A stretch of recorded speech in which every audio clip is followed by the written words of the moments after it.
Deus tem me movido em oração, eu acho como nunca me moveu na minha vida. Há um tempo, assim que eu comecei a caminhada do Senhor, eu orava muito. Eu tive várias experiências com Deus, através de oração, Deus falar comigo em oração, de ficar até meio tonto, tanto era o falar de Deus sobre a minha vida.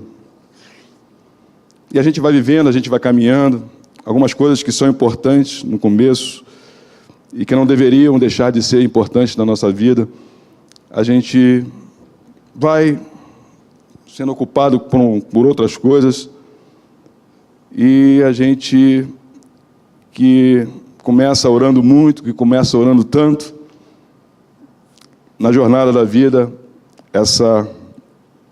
essas coisas vão como que diminuindo.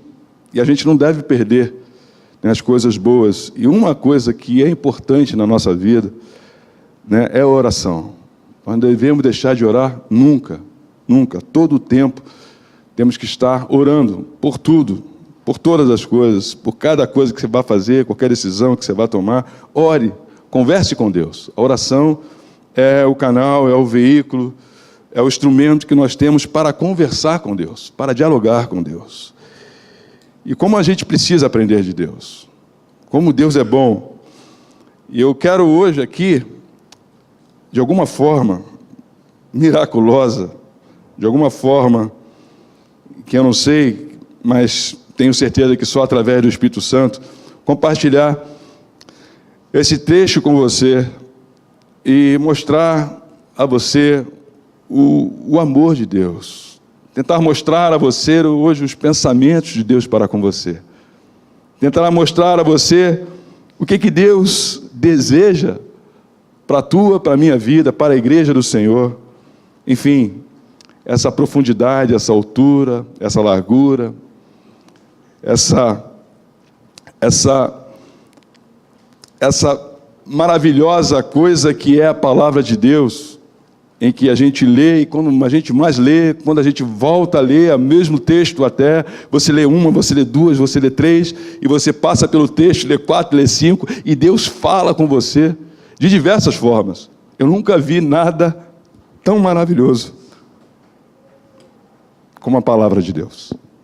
Realmente, Deus é tremendo. Abra a sua Bíblia, por favor, em Lucas 23.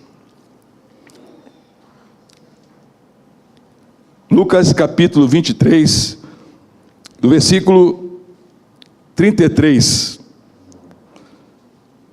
até o versículo 43. A palavra de Deus diz assim: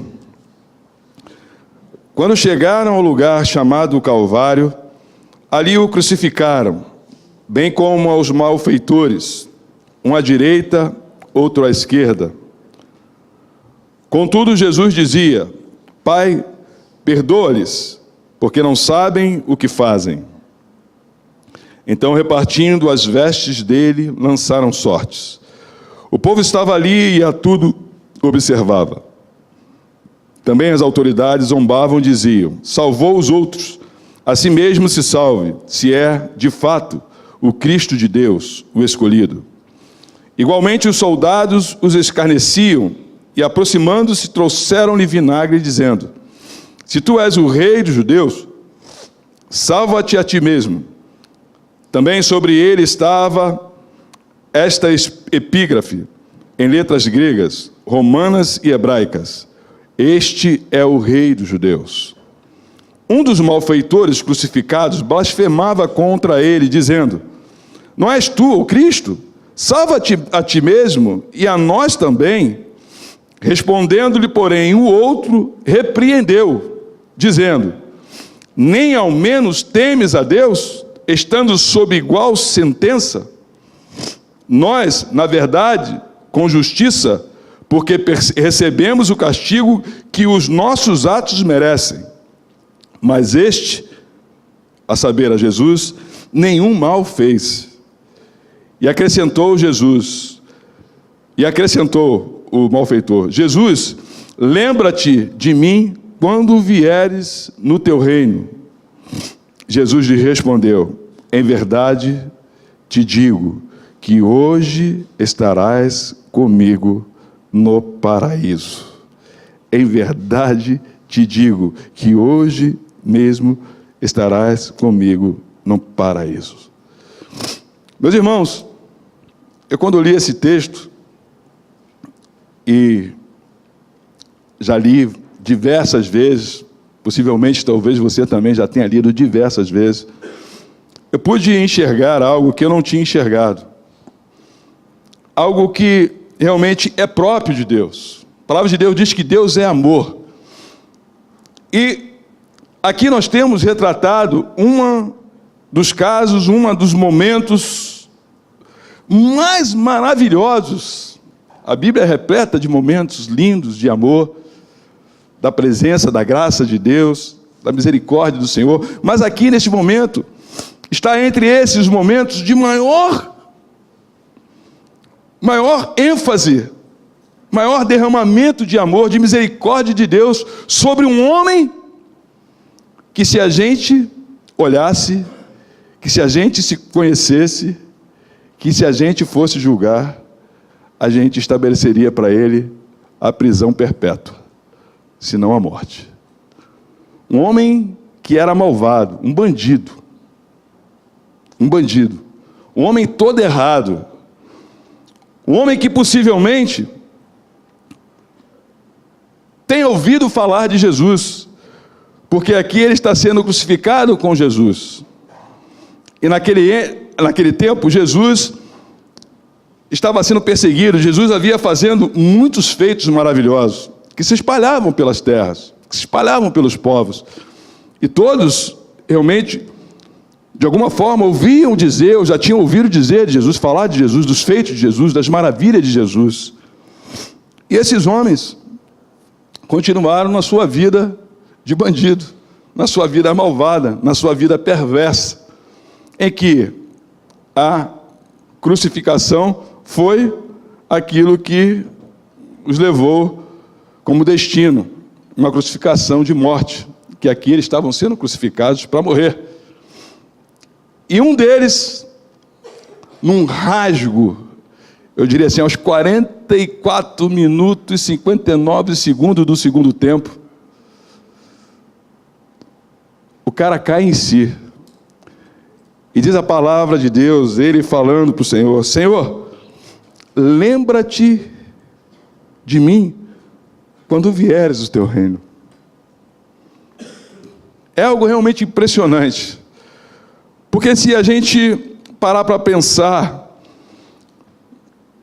numa vida dedicada ao Senhor, numa vida consagrada a Deus, numa vida que segue os preceitos, os mandamentos do Senhor, que nós temos que seguir, que nós temos que nos apresentar retos, totalmente libados, totalmente santos, não só diante de Deus, mas diante dos homens. E se a gente se basear naquilo que a gente estabelece como valores, como princípios, como obras, né? E a gente vai lá em Tiago, obras, Tiago diz: mostra a tua fé, a tua fé com obras, ou tua fé sem obras, que eu mostrarei a minha fé com obras.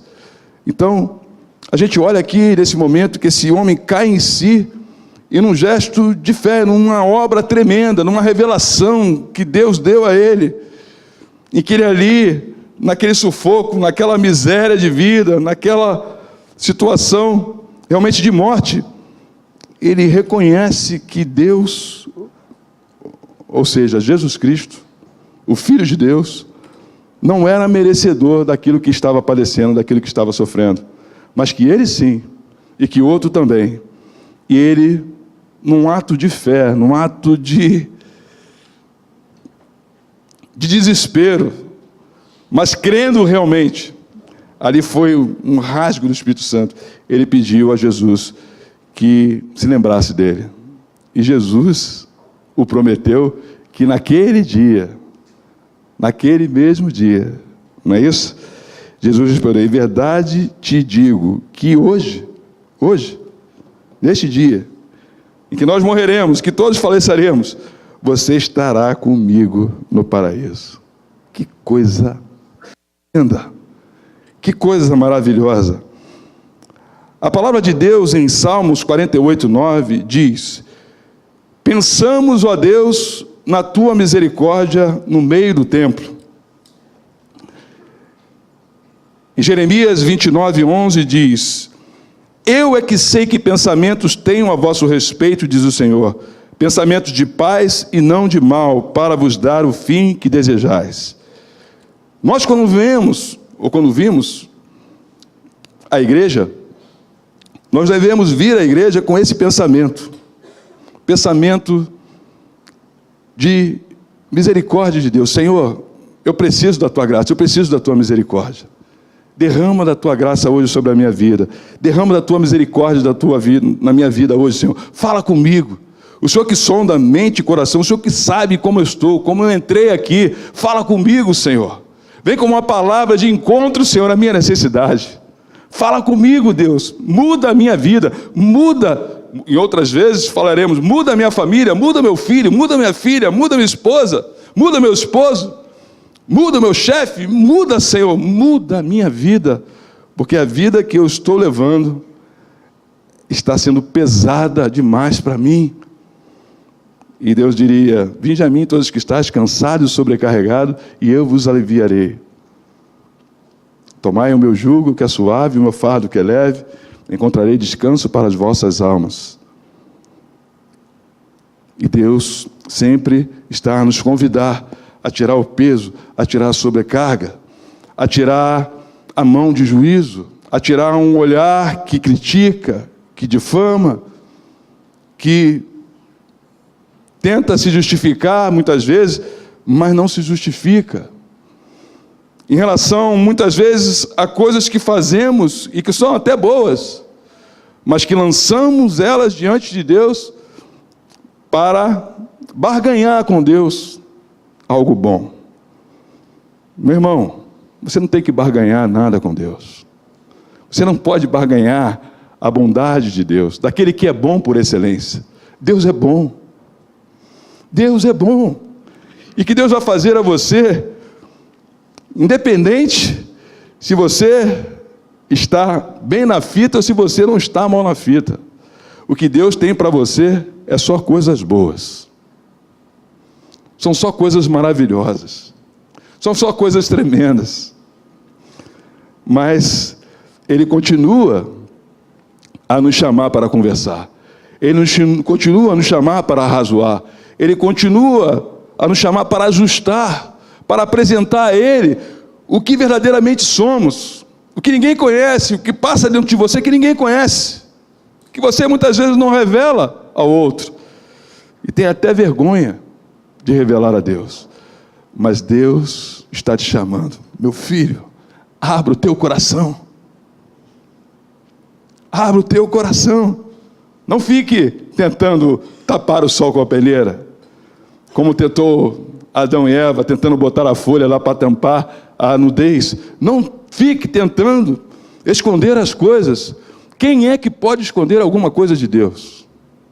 Quem é que pode colocar debaixo do tapete e pensar que Deus não vai ver o que está debaixo do tapete, o que está lá no fundo, no mais profundo do teu coração, que às vezes nem você nem eu sabemos e conhecemos, mas que nós precisamos ter a coragem de pedir ao Espírito Santo: Espírito Santo, manifeste o teu poder, vem, Senhor, sonda o meu coração, prescruta a minha mente, Senhor, me desnuda, me vasculha, Senhor, mexe por dentro, revolve, e se há algum mau caminho em mim, Senhor, muda esse mau caminho, Senhor, tira de mim, Senhor, esse pensamento, esse olhar, tira de mim, Senhor, essa palavra que é inoportuna, que não edifica, que não traz vida, que pelo contrário tem matado, tem dilacerado.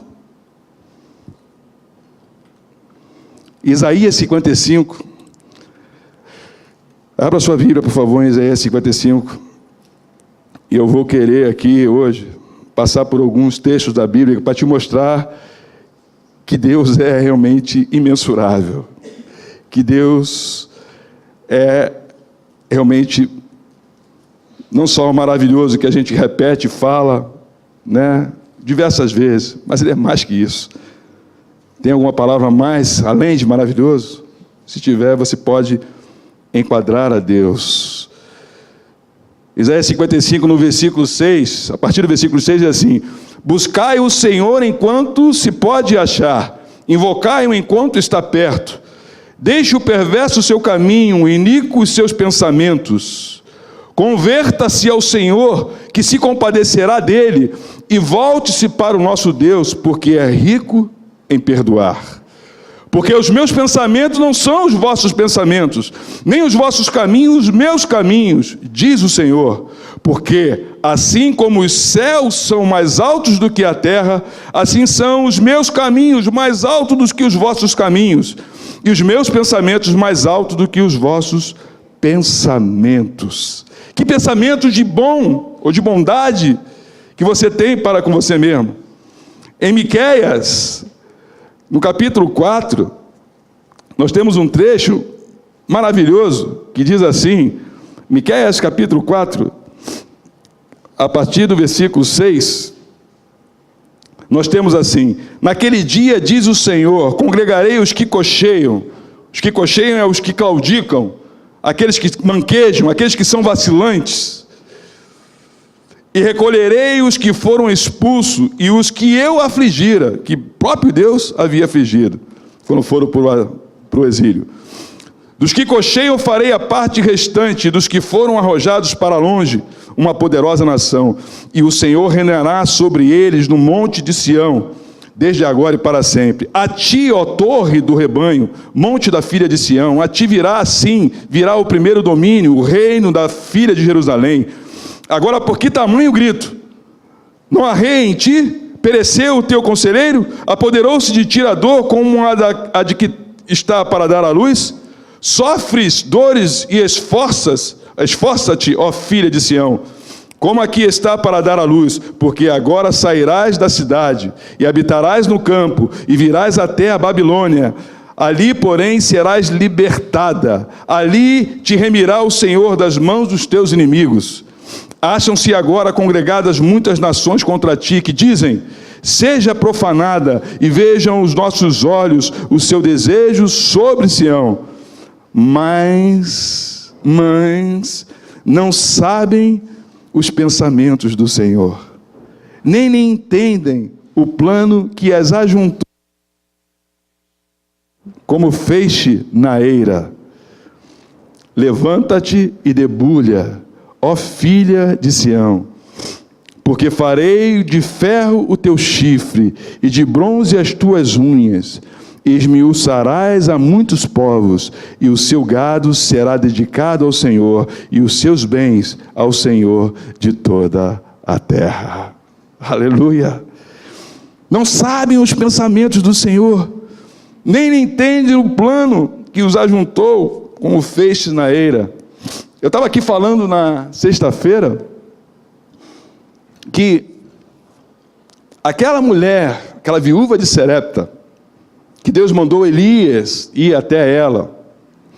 Portanto, Deus havia falado com aquela mulher, e a comprovação que Deus tinha falado é que Elias se apresentou e já chegou pedindo água. Estou com sede, mulher, me dá água. E a mulher foi e pegou água para dar para Elias. E aí Elias estava com fome também e pediu comida. E ela falou para Elias: mas eu não posso te dar comida, porque é a única comida que eu tenho.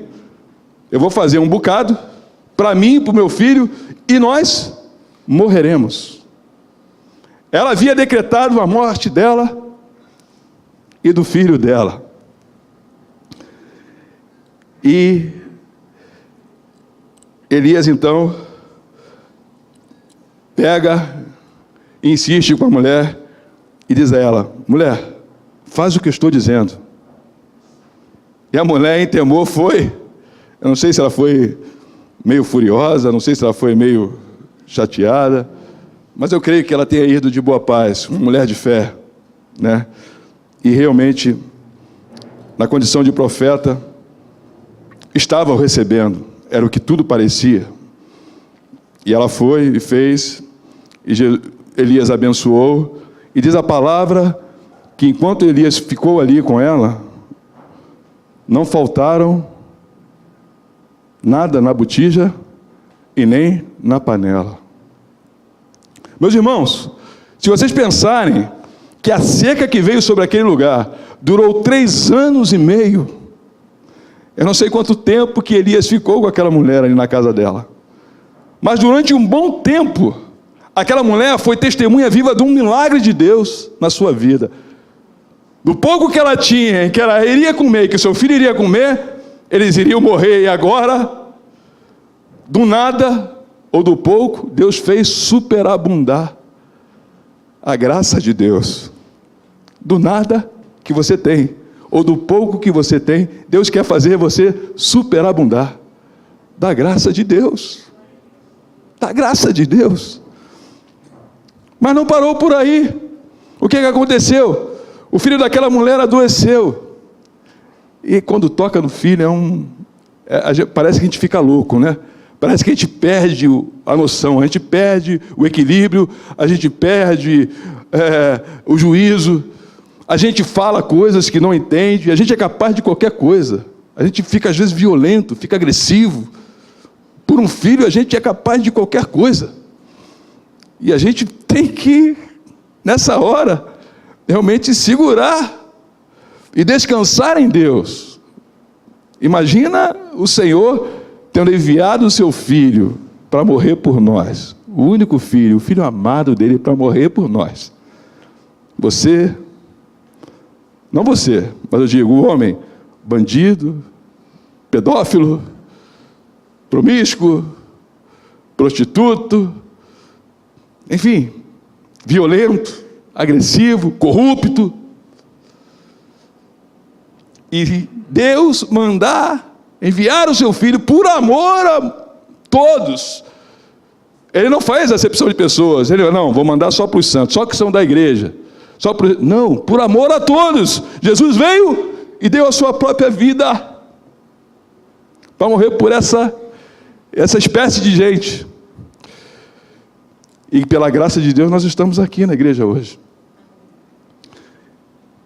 E quando essa mulher viu que o filho morreu, a mulher perdeu o sentido, a noção, perdeu o equilíbrio, perdeu o juízo e falou coisas que não devia falar. Ela replicou de uma forma muito dura ao profeta. Eu queria que você, se você puder abrir lá comigo, em 1 Reis, no capítulo 5, essa mulher, ela diz algo muito duro ao profeta, não é capítulo 5, 17, é isso mesmo, 17. Ela fala assim, que fiz eu, homem de Deus, vieste, no versículo 18, 1 Reis 17, no versículo 18, que fiz eu, ó homem de Deus, vieste a mim para trazeres à memória a minha iniquidade e matares o meu filho? Como é que um homem daquele que fez acabou de fazer um milagre, uma bênção tremenda na casa daquela mulher? Trazendo comida, panela, talvez muitas viúvas estivessem padecendo de fome. E é importante a gente entender o seguinte, que quando o Senhor mandou, quando Deus mandou a Elias ir na casa daquela viúva, haviam muitas outras viúvas naquele lugar. Muitas outras viúvas, e Deus escolheu aquela viúva. Sabe por quê, meu irmão? Porque você e eu, assim como aquela viúva, somos propriedade exclusiva de Deus. Deus não trabalha na multidão. Deus não trabalha no todo. Deus trabalha em parte. Deus é personalidade. É você e Deus. É você e Deus. É você e Deus. Deus conhece o teu coração. Deus conhece a tua mente. Então é você que tem que se tratar com Deus. Não é o pastor, não é o filho, não é a esposa, não é a igreja, é você e Deus. Assim como a igreja, como a noiva de Cristo, tem que dar conta com Deus. É a noiva e Deus. É a noiva e o noivo. É uma intimidade que ninguém entra, que ninguém penetra, ninguém tem acesso. É você e Deus. E é assim que tem que ser. E ela falou algo duro para o profeta. E o profeta, o que fez? Não entrou em discussão com aquela mulher. Dá-me teu filho. Dá-me teu filho. Subiu para o quarto, chegou lá, clamou a Deus, deitou num garoto. Deus trouxe a alma aquele garoto, aquele menino, e o profeta aqui, ó, toma aqui o teu filho. Sabe, tem coisas que a gente não tem que discutir. Tem coisas que a gente não precisa, e não tem mesmo que falar nada. Eu falava aqui que em casamento, por exemplo, há discussões, há embates, que alguém tem que calar. Que alguém tem que calar. E se você é o sacerdote da casa, se você é o cabeça e os homens são os sacerdotes, são o cabeça da casa, que você possa ter a unção do profeta e se calar. E se calar. E deixa a mulher falar, deixa ela espernear, deixa ela extravasar. Daqui a pouco ela vai vir mansinha.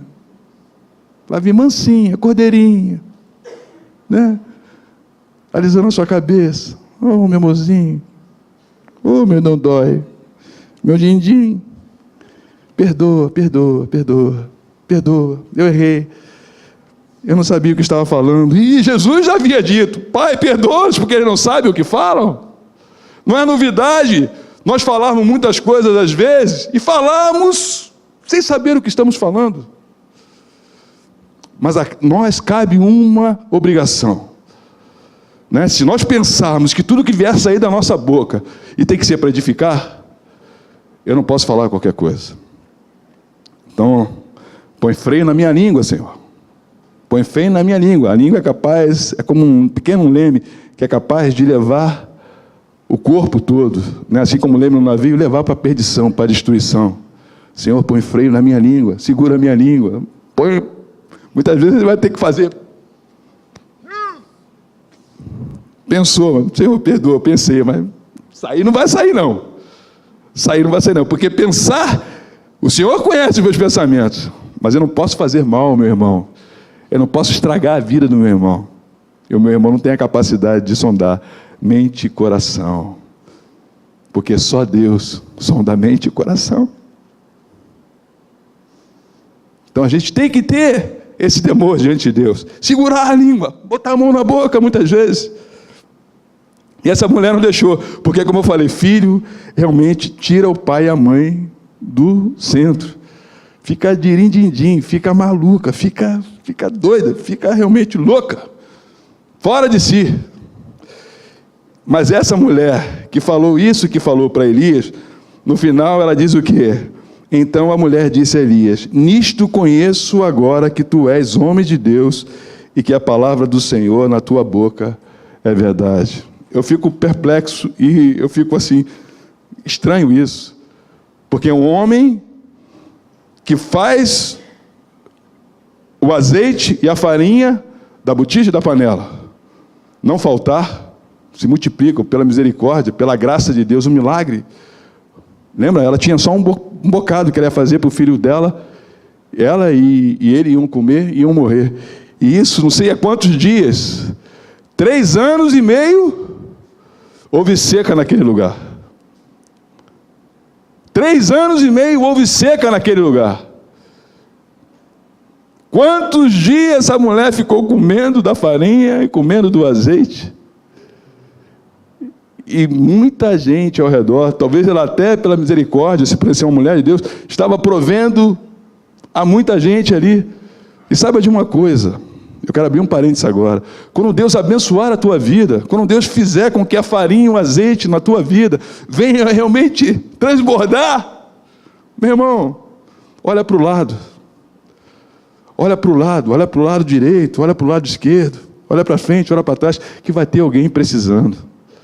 Deus não vai te fazer superabundar para você afundar naquilo que Ele te abundou. Deus sempre nos abençoa para que nós possamos ser abençoador de alguém. Não se esqueça disso. Deus sempre vai te abençoar para que você possa abençoar alguém, para que você possa ter misericórdia de alguém, seja materialmente, seja financeiramente, ou seja pelo poder do nome de Jesus na tua vida, na autoridade que Ele nos concedeu a você, a mim, a todos nós, à igreja, para trazer à existência aquilo que não existe. Aleluia! E mais do que dinheiro, mais do que farinha, é a própria vida. É a própria vida, porque Jesus é o caminho, a verdade e a vida. E essa mulher fala algo que eu não entendo, a minha mente, mas como? Só agora ela vê que é profeta, só agora ela vê que as palavras estão realmente na boca dele, que estão na boca dele são verdades, só agora. Eu não entendo, eu fico sem entender por que ela diz isso. Talvez essa mulher precisasse de uma revelação. Talvez essa mulher precisasse de um outro momento, que não fosse aquele momento. Porque muitos na igreja, meus irmãos, muitos na igreja de alguma forma já viram o poder de Deus, já viram a graça de Deus, já viram a manifestação do amor de Deus. E esses que viram a graça, o poder, a manifestação de Deus, hoje não estão na igreja, estão fora da igreja. Então não é manifestação de poder que finca, que vincula, é uma determinação sua, é uma consciência sua, é uma escolha sua, e que você escolhe Jesus, ou que você não escolhe Jesus. Porque aquele que ajunta comigo, está comigo, mas aquele que não ajunta, espalha, não está comigo. Ou você está com Jesus, e você está com Jesus, amém? Aleluia, amém? Ou você está com Jesus. Não tem outra forma de viver essa vida. E essa mulher fala isso. Da mesma forma, eu comentava aqui, Naamã, e a palavra lá em Lucas diz que havia muitos leprosos, e Deus foi visitar quem? A Naamã. Olha aí, propriedade exclusiva. Deus vai tratar, e Deus está tratando com você especificamente, meu irmão. Deus está falando com você diretamente, eu creio. É com você, não é no todo, é com você. Essa palavra é para você, essa palavra é para mim. E Naamã chegou lá, havia de ser vencedor numa batalha que Deus o havia concedido contra o seu povo, contra Israel. Se você quiser, você pode ver lá em 2 Reis, no capítulo 5. E aí o que acontece? Naamã fala com o rei, a menina que ele trouxe como escrava, alerta, poxa, lá na minha terra eu tenho um profeta, o profeta que é tremendo, o cara que faz cura, que faz milagres, se meu senhor pudesse lá visitar o profeta. Aí Naamã vai ao rei, o rei faz uma carta, envia Naamã para visitar o rei, chega lá para visitar o rei, para ser curado, e o rei recebe aquela carta e o cara não entende nada. Às vezes é assim, né, que acontece, né? Deus fala uma coisa, a gente não entende nada, não entende nada, e começa a fazer um monte de relações, de conclusões, e aí o rei ficou desesperado, poxa, mas quem sou eu para curar alguém de lepra? Você está maluco? Eu acho que isso aí é pretexto que o teu rei está usando para mover outra guerra, para me destruir, para tomar o que falta. Enfim, o texto não fala assim, mas a gente pode depreender dessa forma. E aí Eliseu, rei, tem profeta aqui em Israel, manda ele vir falar comigo. Tem profeta aqui em Israel, tem homem de Deus aqui em Israel. E Naamã vai, e o profeta chega para ele e diz assim, olha só, está com lepra? Então o remédio vai lá, se joga no Rio Jordão 7 vezes, e a tua pele vai ficar limpinha, que nem bebê de criança. Ou que nem bebê de criança é ótimo, né? Que nem pele de criança, que nem pele de bebê. Vai ficar limpinha. E o homem, o general, o comandante, aquele que era cheio de autoridade, cheio de homens ao seu dispor, olha para o Rio Jordão, que parecia o Tietê de São Paulo. Eu vou me jogar nesse rio? Você está maluco? Eu vou me jogar nesse rio? Poxa! Não, você está brincando, não pode ser. Poxa, eu esperava que você viesse, ele falando que você viesse falar comigo, né, com uma certa cordialidade, com uma certa reverência, e impor suas mãos sobre a minha cabeça, e é assim que a gente espera muitas vezes, né? A gente já tem que ser com fulano vai impor a mão na minha cabeça, fulano tem que falar comigo. O pastor tal, o pastor ciclano, a pastora tal, ou o irmão tal. E não é assim. Não é assim, não é o pastor. Não é o pastor Heitor, não é o pastor Luiz, não é a pastora Cristiane, não é a pastora Luiziana, não é o pastor Edson, não é o pastor Gil. Não é os irmãos que ajudam aqui, os diáconos, enfim. É pela graça de Deus. E Deus age, Deus faz do jeito que Ele quiser. Eu que não posso decretar e determinar como tem que ser. Como tem que ser, só Deus sabe, e Ele vai fazer para o teu bem. Porque Deus é bom. Porque Deus é bom. E Ele não quis se banhar, olha só, perder a graça, deixar de ter lepra para ficar com uma pele que nem pele de criança, para mergulhar num rio. Imagina um filho teu, fulano, teu filho está em estado terminal, está com câncer. Uma vez eu e minha esposa cuidamos de uma criança, e nos aproximamos, fizemos uma amizade com essa família, num filho que tinha câncer, contraiu câncer, o garoto lindo, o garoto tinha 10 anos, o garoto lindo, lindo, lindo, lindo, lindo.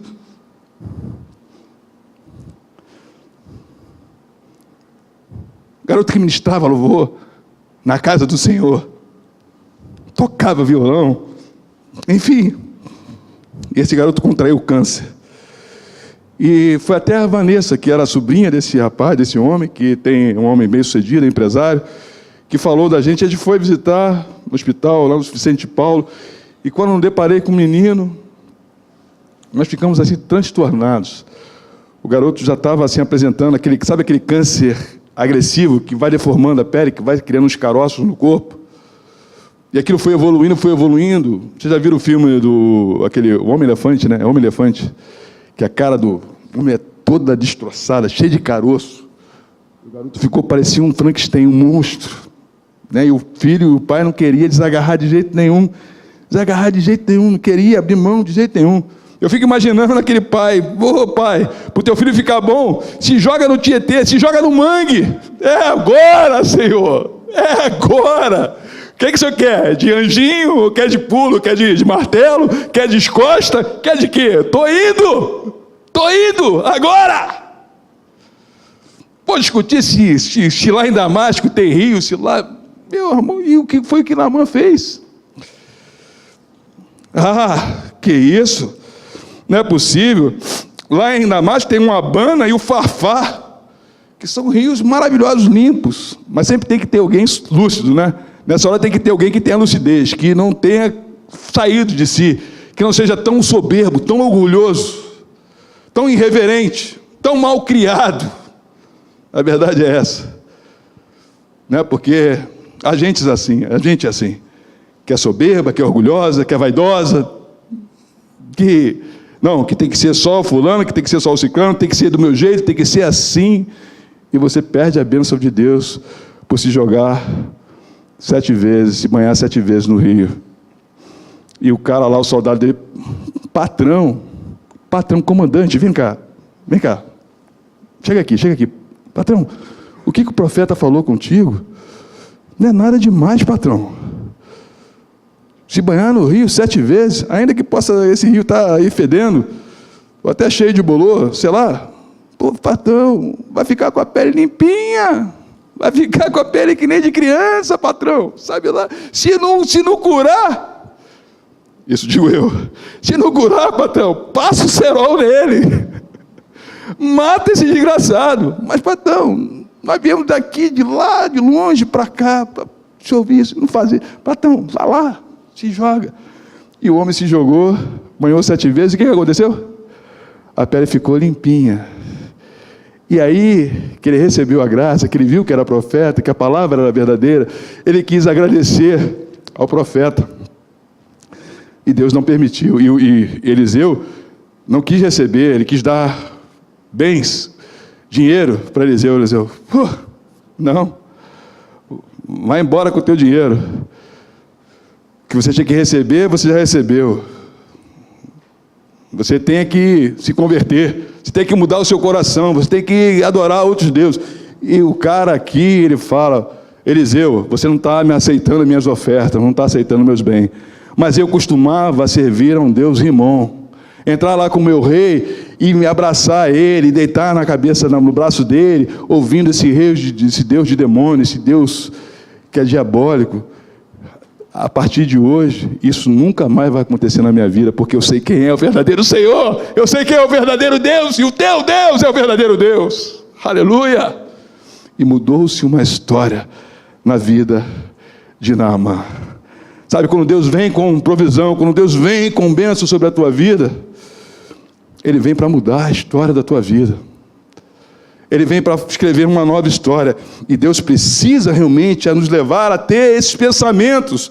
Em Filipenses 4:8, o que diz a palavra de Deus sobre essa questão? Em que nós devemos ter os nossos pensamentos, o que nós devemos ter no nosso coração.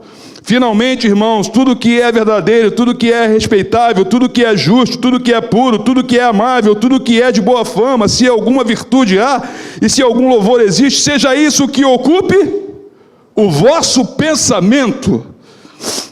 O que também aprendeste e recebeste, ouviste e viste de mim, diz Paulo, isso praticai. Porque Paulo tinha essa autoridade. Paulo é aquele que diz, sede meus imitadores. Você pode falar isso? Eu posso falar isso de mim mesmo? Eu não posso falar isso. Gostaria. Estou buscando. Passo a passo. De fé em fé. De glória em glória. Não sei se vou chegar lá até Jesus voltar. Mas estou crescendo. Estou buscando. Eu comecei falando aqui que eu orava muito e a gente vai perdendo. E hoje Deus tem me movido de um tempo para cá, do ano passado para cá, Deus tem me movido em oração de uma forma assim tremenda.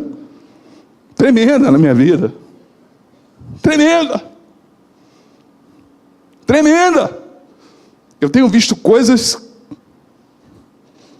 que só pela graça de Deus, pela misericórdia de Deus. Tenho visto curas, tenho visto transformação de vida, tenho visto libertação, tenho visto gente se entregando a Jesus. Deus está movendo uma coisa tremenda, ao ponto de Deus me requerer que toda sexta-feira, não requerer, mas eu senti de Deus isso. Não sei se foi que Deus que me requereu, ou se a bola ficou quicando e eu chutei logo, eu não sei te dizer bem, mas que toda sexta-feira agora eu faço, depois do culto de que tem a intercessão com ela, eu fico daqui das 10 até meia-noite em oração diante do Senhor, tipo uma mini vigília, todas as sextas-feiras. Todas as sextas-feiras. E Deus tem movido em oração. Em oração, e eu nunca vi, em tempo algum na igreja, desde que eu me converti até hoje, eu nunca vi a igreja do Senhor orando tanto como ela tem orado nos nossos dias. Um negócio tremendo, e Deus está fazendo, olha aí a Lava Jato, olha aí tantas coisas que estão acontecendo. Isso é o quê? Isso é o quê? Isso é oração, meu irmão. A gente está orando há muito tempo por isso. Alguma hora vai pipocar. O que você está orando para Deus? O que vocês têm colocado diante de Deus que não chegou ainda? Não desista. Continue orando, continue buscando, porque alguma hora vai chegar. Aleluia! Alguma hora vai chegar. Aleluia! E quando chegar, vai glorificar o nome de Deus. Jó não conhecia os pensamentos de Deus. Jó que era reto, homem íntegro, não existia homem reto e justo na terra, diz a palavra de Deus. E Jó foi acometido de uma série de coisas que você conhece a história. E lá em Jó 21:27 diz assim: vede que conheço os vossos pensamentos e os injustos desígnios com que me tratais. Jó falando isso para Deus. Vede que conheço os vossos pensamentos. Quem conhece os pensamentos de Deus, meu irmão? Jó era tremendo, Jó era maravilhoso, mas Jó falava de coisas que ele não conhecia, que ele não sabia, e ele mesmo vai revelar ao final, lá em Jó, no capítulo 42, abra lá comigo, e vê umas falas de uma das manifestações mais lindas das Sagradas Escrituras, que é o que Jó agora fala, depois de falar tanta coisa, ele que era homem justo e reto. que não existia homem igual a ele na face da terra. Então respondeu Jó ao Senhor: bem sei que tudo podes, e nenhum dos teus planos pode ser frustrado. Quem é aquele, como disseste, que sem conhecimento encobre o conselho? Na verdade falei do que não entendia. Diz Jó: você e eu às vezes falamos de coisas que nós não entendemos.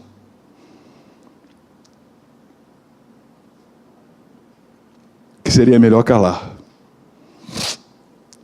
Uma boa oportunidade para nós ficarmos calados. Coisas maravilhosas demais para mim, coisas que eu não conhecia. Escuta-me, pois, havias dito, e eu falarei, e eu te perguntarei, e tu me ensinarás. Eu te conhecia só de ouvir, mas agora os meus olhos te veem. Por isso me abomino e me arrependo no pó da cinza. Senhor, porque quando a gente conhece a Deus, não há outra sensação, outra vontade de realmente de se arrepender e de se humilhar na presença de Deus, diante da mão poderosa do Senhor, diante da bondade do Senhor, diante do amor, da misericórdia de Deus. Eu me abomino. Como eu podia falar coisas como eu falei, como eu podia dizer coisas que eu disse? Senhor, eu não te conhecia. E tem gente que está conhecendo a Deus só de ouvir. Só de ouvir. Vem, ouve a palavra, vem, ouve a pregação, vem, ouve os testemunhos dos outros, mas na sua vida mesmo não vê as coisas acontecendo. Por quê? Por quê? Você tem que se agradar de Deus. Agrada-te do Senhor e Ele satisfará os desejos do teu coração. A gente precisa se agradar de Deus. Não é só vir ao culto, meu irmão, ao domingo de manhã, ou domingo à noite, quando vem. Ou domingo à noite e de manhã, quando vem. Não é só isso. Não é só vir ao culto quarta-feira, não é só vir ao culto sexta-feira. É cultuar a Deus todos os dias. É cultuar a Deus na sua casa, é cultuar a Deus no seu trabalho, é cultuar a Deus na rua. É cultuar a Deus todo o tempo, está ligado. Buscando realmente entender os desígnios de Deus. No Salmo 26, há um relato muito lindo, em que Davi faz um apelo para o Senhor. Davi que era um homem que diz a palavra de Deus que tinha um coração segundo o coração de Deus. Davi diz: faze-me justiça, Senhor, pois tenho andado na minha integridade, e confio no Senhor sem vacilar. Examina-me, Senhor, e prova-me, sonda-me o coração e os pensamentos, pois só o Senhor pode fazer isso. Pois a tua benignidade tenho perante os olhos, e tenho andado na tua verdade. Não me tenho assentado com homens falsos e com dissimuladores, não me associo. Aborreço a súcia de malfeitores, e com os ímpios não me assento. Lavo as mãos na inocência, e assim andarei, Senhor, ao redor do teu altar, para entoar com voz alta os louvores e proclamar as tuas maravilhas todas. Eu amo, Senhor, a habitação de tua casa, e o lugar onde a tua glória assiste. Não colhas a minha alma com a dos pecadores, nem a minha vida com a dos homens sanguinários, em cujas mãos há crimes e cuja destra está cheia de subornos. Quanto a mim, porém, ando na minha integridade. Livra-me e tem compaixão de mim. Livra-me e tem compaixão de mim. Você lembra do malfeitor? O que ele pediu ao Senhor ali? Em outras palavras: Senhor, tem compaixão de mim. Livra-me, Senhor. Livra-me. Lembra-se de mim. Lembra-se de mim, Senhor, quando vier o teu reino. Lembra-se de mim, Senhor. Porque o que eu mereço é a morte. O que eu mereço é o inferno. E era o inferno que estava destinado, se Jesus não viesse para nos salvar, para todos nós. E Jesus fala: hoje mesmo, meu filho, hoje mesmo, tu estarás comigo no paraíso. Que coisa linda, que gesto de amor, de misericórdia. Eu não consigo. Há tantas coisas lindas na Sagrada Escritura, mas meus irmãos, eu olhei para esse texto, eu fiquei assim, vidrado, eu fiquei maravilhoso. Que grande amor, que amor é esse que a gente fala, que a gente canta? Que amor é esse de Deus, num homem que tinha uma vida totalmente contrária, que se passasse na nossa frente, talvez fôssemos o primeiro a fuzilar. a pedir: prenda-o, mata-o, como pediram para Jesus. E que Jesus está falando para a gente, que a palavra de Deus diz para a gente: não mata, não prenda, liberta, cura, salva, transforma, renova. Assim como tu foi liberto, assim como tu foi transformado, assim como tu foi curado, assim como tu foi renovado, assim como veio a vida sobre ti, da mesma forma que veio a vida sobre ti, leve a vida que é em ti para outros. É isso que Deus está falando para nós. Sabe, eu tenho perdido alguns limites. Eu acho que eu estou ficando mais atrevido. Eu acho que estou ficando mais abusado, no bom sentido.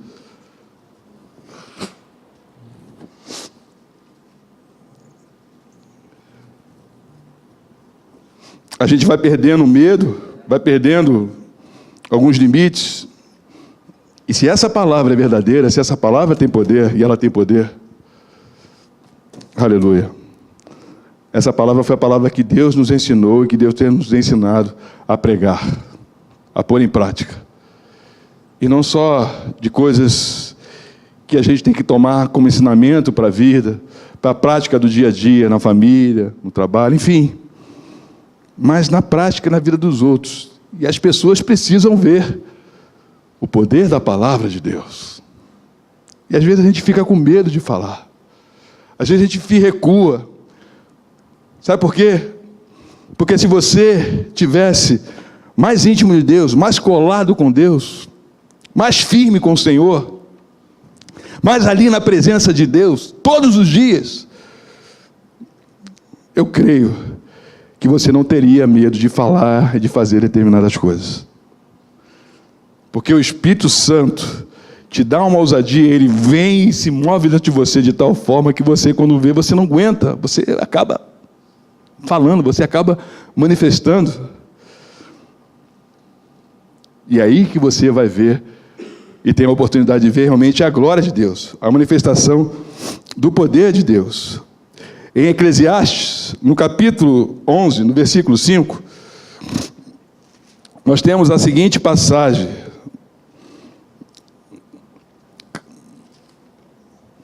assim como tu não sabes qual o caminho do vento, nem como se formam os ossos no ventre da mulher grávida, assim também não sabes as obras de Deus, que faz todas as coisas. Quem é que pode saber disso? Quem é que pode? Quem é que sabe aqui o caminho do vento? Quem é que sabe como se formam os ossos no ventre da mulher grávida? Quem? Quem sabe? Assim como tu não sabes, da mesma forma, tu não sabes as obras de Deus, que faz todas as coisas. Por isso, como a gente não sabe como é que Deus age, como é que Deus faz, a gente não julgue, não aponte o dedo, não critique.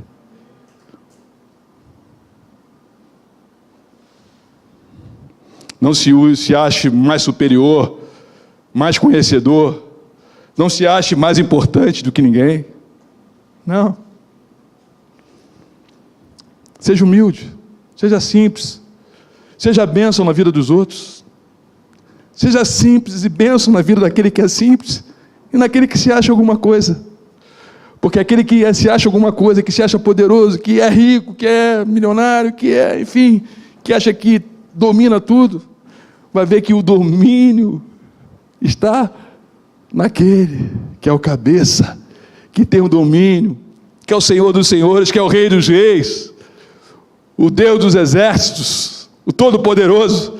E é este que te dá autoridade e domínio sobre todas as coisas. E foi essa autoridade e domínio que Deus deu ao homem para reger a terra. E que nós perdemos muitas vezes nas coisas mais micro da nossa vida, não sabendo reger um relacionamento, não sabendo reger a casa, não sabendo reger o filho, não sabendo reger a igreja. Nós precisamos realmente buscar esse Deus e entender esses pensamentos. A palavra de Deus em Isaías diz: vinde, pois, e arrazoemos. No capítulo 1 de Isaías, no versículo 18 ao 20, vinde, pois, e arrazoemos, diz o Senhor, ainda que os vossos pecados sejam como a escarlata, eles se tornarão brancos como a neve, ainda que sejam vermelhos como o carmesim, se tornarão como a lã. Se quiserdes e me ouvides, comereis o melhor desta terra, mas se recusardes e fordes rebeldes, sereis devorados à espada, porque a boca do Senhor o disse. Há muita rebeldia, há muita desobediência, há muito mimimi, há muito teimosia, há muita ranzice, há muita meninice. E a gente precisa tirar isso da nossa vida. As coisas próprias dos meninos já ficaram para trás. Diz agora que nós somos homens, somos adultos. E as coisas dos meninos não tem mais lugar. Não cabe, isso não te pertence mais. E Deus não tem entregado e dado a você e a mim um alimento de leite, que são aqueles que chegam para Jesus, que são os neófitos na fé. Deus tem dado para você e para mim já um alimento sólido. E o que você tem feito com esse alimento sólido?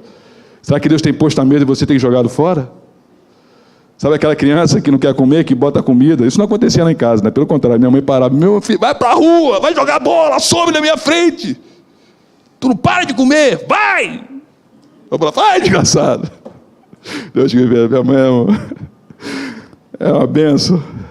Ela é uma benção realmente. E que a criança bota o prato ali para a criança, e a criança espera a mãe virar as costas, o pai virar as costas, vai na lixeira, né? E bota lá e joga fora. Eu já peguei nego fazendo isso, hein? Já peguei nego fazendo isso. E ficou mal das pernas. Tá rindo? Tá rindo? Você sabe quem é? Imagina, né? A palavra de Deus em Mateus diz assim, lá em 19, Mateus 19,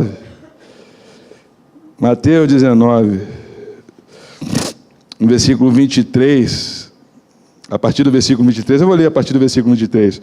Então disse Jesus a seus discípulos: em verdade vos digo que um rico dificilmente entrará no reino dos céus.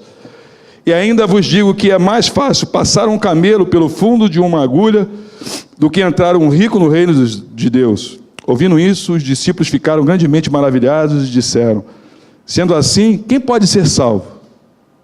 Quem pode ser salvo, Senhor? A Jesus, fitando neles o olhar, disse-lhes: isto é impossível aos homens, mas para Deus tudo é possível. Eu fico imaginando aqui que Deus está... Passaram um camelo pela funda da agulha. Você crê que isso é possível? Para Deus eu creio. Para Deus eu creio que isso é possível.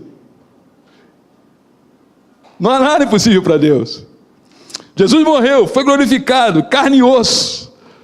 Falou com os discípulos de Emaús. Daqui a pouco estava lá no meio dos discípulos. Diz ele que aquele corpo sentou para comer com todo mundo. Bota uma sardinha aí, bota um peixinho aí, vamos comer os peixinhos e tal. E ele passou. Eu fico imaginando, gente, você já parou para imaginar? É como se eu atravessasse aqui essa parede e desse de cara com um caixão aqui. Que aqui tem um depósito de caixão aqui. E para atravessar essa parede, nada pode me conter, nada pode me deter. Corpo glorificado. E aí diz a palavra: Jesus respondeu: em verdade vos digo que vós, o que me seguiste, quando na regeneração o Filho do Homem se ia assentar no trono da sua glória, também vos assentarei em 12 tronos, para julgar as 12 tribos de Israel. E todo aquele que tiver deixado casas, irmãos, irmãs, pai, ou mãe, ou filhos, ou campos, por causa do meu nome, receberá muitas vezes mais e herdará a vida eterna. Porém, acaba o texto, muitos primeiros serão últimos, e os últimos primeiros. Aleluia! Muitos primeiros serão últimos, e os últimos serão primeiros. Esse homem, o malfeitor, como eu disse, talvez ele passou a vida dele toda pisando na batatinha, fazendo coisas erradas. Mas digo eu, aos 44 minutos e 59 segundos e 59 décimos de segundos, deu um rasgo nele. Um rasgo que só o Espírito Santo, que só a presença de Deus, ele estava do ladinho ali de Deus. Dois malfeitores, um do lado do outro, do lado do Senhor. A presença de Deus ali, viva, carnal. E um teve o rasgo de que aquele não merecia o que estava padecendo. E o outro fez chacota. Não é assim a vida? Não é assim a vida? Você está buscando, às vezes está reconhecendo, está se entregando, está buscando ao Senhor, e na tua família mesmo, às vezes, alguém está ali, poxa, está louco, está maluco, Bíblia, vai lá dar dízimo para pastor, vai lá fazer graça ao pastor, vai lá. As pessoas não sabem o que falam. As pessoas não sabem o que falam. Não sabem o que falam. Em Romanos 3 diz, e daí, se alguns não creram, a incredulidade deles virá desfazer a fidelidade de Deus? Deus vai deixar de ser infiel? Vai deixar de ser fiel, melhor dizendo? De maneira nenhuma. De maneira nenhuma. Por mais que você seja infiel, meu irmão, Deus nunca vai deixar de ser fiel a você.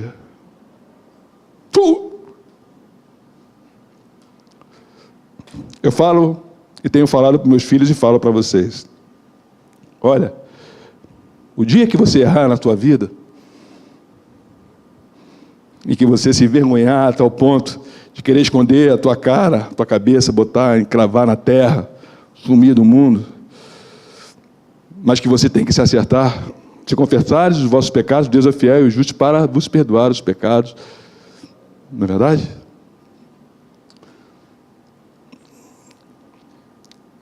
Não deixe de falar a verdade. Não deixe de falar a verdade. Porque se você falar a verdade, Deus vai estar contigo.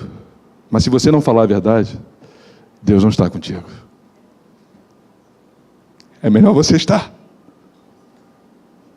todo sujo, todo maltrapilho, todo rasgado, todo mal cheiroso, todo fétido, mas com a presença de Deus do teu lado ali, do que você se apartar da presença de Deus por conta de mentira. Não faça isso. Não faça isso.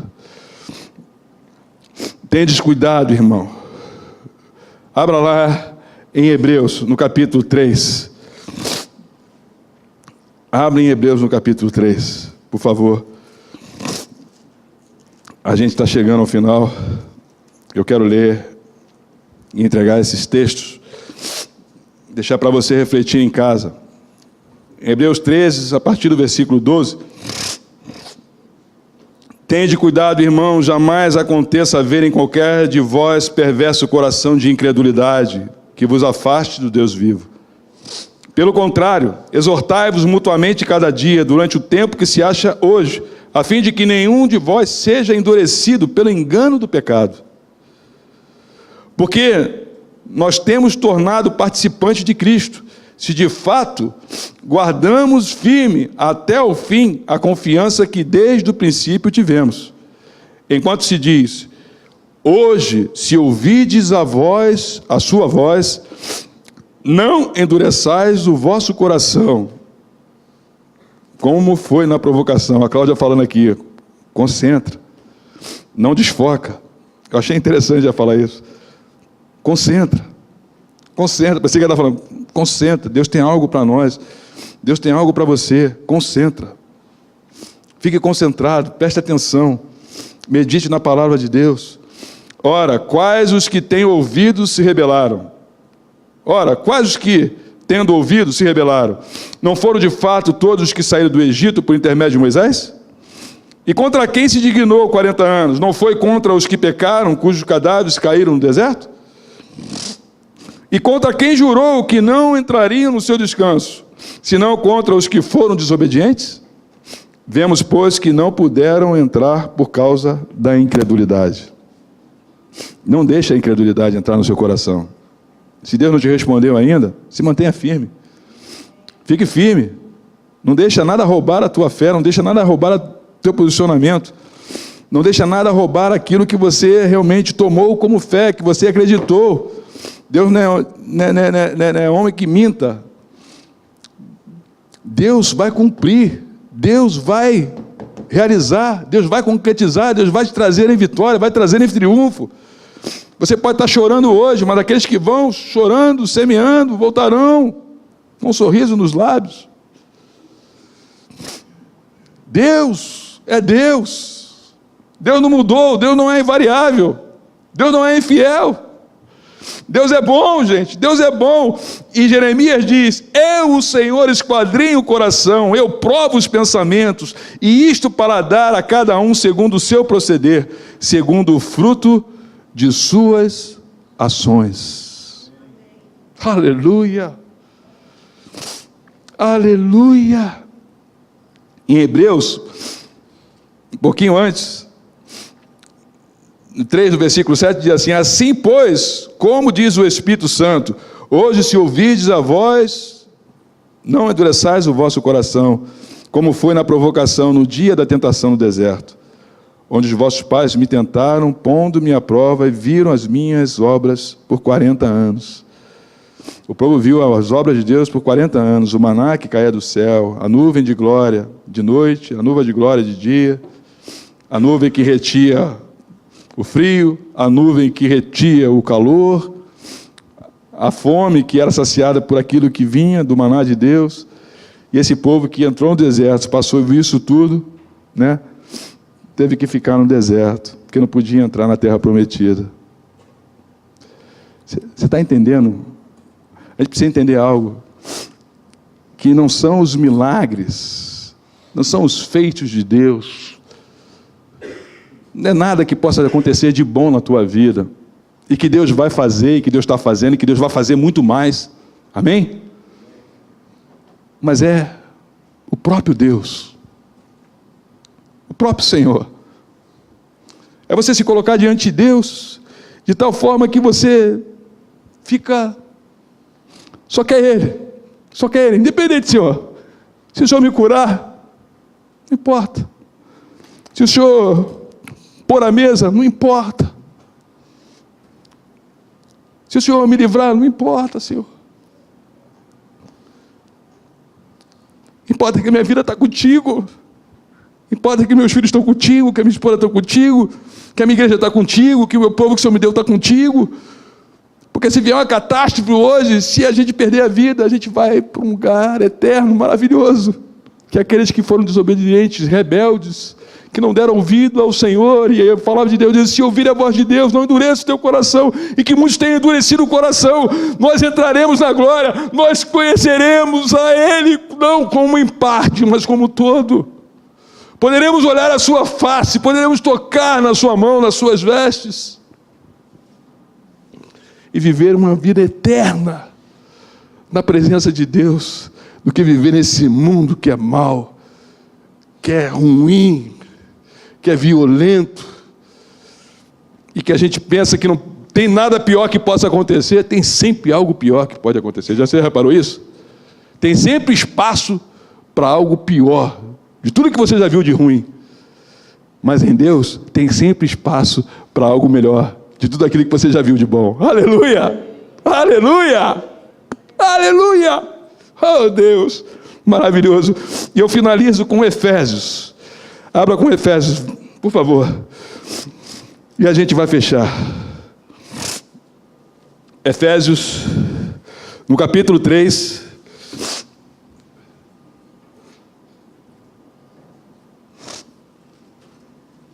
A palavra de Deus diz assim. Eu vou ler lá a partir do versículo 14. Por esta causa me ponho de joelhos diante do Pai, de quem toma o nome toda a família, tanto no céu como sobre a terra, para que, segundo a riqueza da sua glória, vos conceda que sejais fortalecidos com poder, mediante o seu Espírito no homem interior. E assim, habite Cristo no vosso coração, pela fé, estando vós arraigados e alicerçados em amor, a fim de poderes compreender com todos os santos qual é a largura e o comprimento e a altura e a profundidade, conhecer o amor de Cristo, que excede todo entendimento, para que sejais tomados de toda a plenitude de Deus. Ora, aquele que é poderoso para fazer infinitamente mais do que tudo quanto pedimos ou pensamos, conforme o seu poder que opera em nós, a Ele seja a glória na igreja e em Cristo Jesus, por todas as gerações, para todo o sempre. Amém. Aleluia. Amém.